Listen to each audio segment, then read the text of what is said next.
La victoire est entre nos mains. Love les da la bienvenida al Dakar 2011.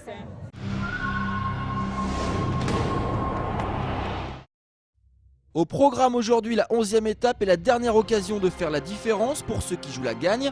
A la base, cette étape devait être longue de 622 km avec une neutralisation de 160 km.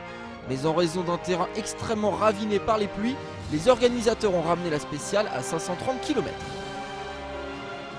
Chez les motos, Cyril Després est dans l'obligation d'attaquer aujourd'hui. Le tricolore tente le tout pour le tout en début de parcours. Kilomètre 58, il a légèrement creusé l'écart avec Marc Coma. 1 minute et 15 secondes séparent les deux pilotes KTM.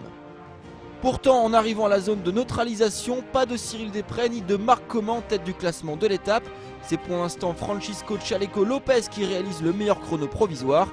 Derrière le Chilien, on retrouve Cyril Després à 1 minute et 30 secondes et Marc Coma à 3 minutes.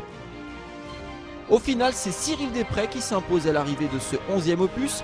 Le Français qui a parfaitement géré la dernière partie de la spéciale. 2e et 3e, Marc Coma et Francisco Chaleco Lopez. Au général, toujours leader Marc Coma. Cyril Després maintenant à 15 minutes et 58 secondes de l'Espagnol.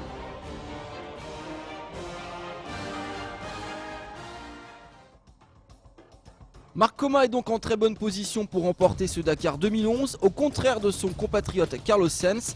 L'Espagnol de VW a vécu une 11e étape cauchemardesque. Après un début de parcours parfaitement maîtrisé, le Matador, qui pointait en tête après 124 km de course, a abandonné quasiment toute chance de victoire kilomètre 410. La raison, il aurait notamment arraché la suspension avant droite de son Touareg. Il n'en fallait pas plus à Nasser Al-Attiyah pour en profiter. Déjà en tête au classement général au départ ce matin, le Qatari a encore accru son avance aujourd'hui.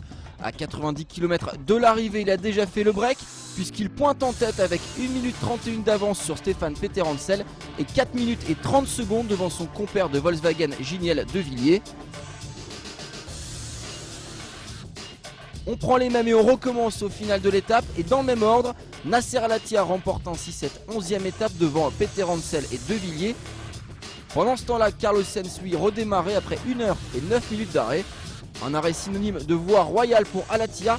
Sauf incident majeur, le Qatari devrait remporter cette 33e édition du Dakar.